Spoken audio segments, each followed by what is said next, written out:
aussi à répondre, d'ailleurs aussi à vos questions, si vous le souhaitez. Je connais Marie-Christine Arnautu depuis plusieurs décennies. Je l'ai vue aussi bien dans sa vie familiale que dans sa vie professionnelle ou dans sa vie sociale. C'est quelqu'un de remarquable et qui fait honneur à la ville de Nice. C'est d'ailleurs la raison pour laquelle le bureau politique l'a choisi pour nous représenter dans cette grande bataille électorale, municipale, qui est l'une des batailles que la France va mener dans les quelques années qui viennent pour assurer son redressement.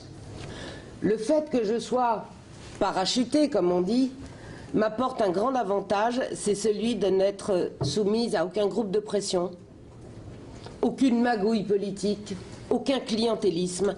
Tout cela n'aura aucune prise ni sur moi ni sur les gens qui vont constituer ma liste.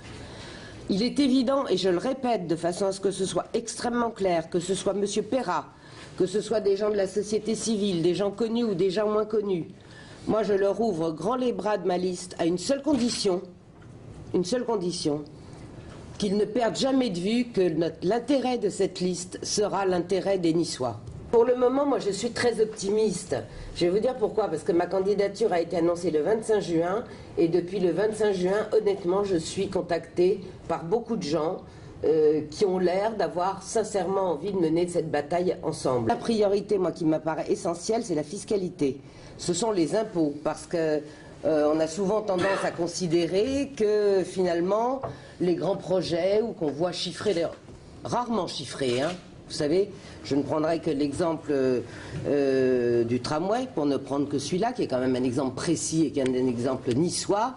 Ça me fait penser un petit peu au projet que Christian Blanc avait à Paris, en Ile-de-France, avec le Grand Paris. C'est-à-dire qu'on fait des immenses projets où il y a beaucoup de com, où il y a beaucoup de choses, mais en fait, au final, personne ne sait combien ça va coûter. C'est justement cette histoire du logement. Parce que nous avons fait à plusieurs reprises des propositions et nous allons la refaire à Nice. Pourquoi les commissions d'attribution des logements sociaux ne sont-elles pas publiques? Après tout, là encore, c'est l'argent du contribuable.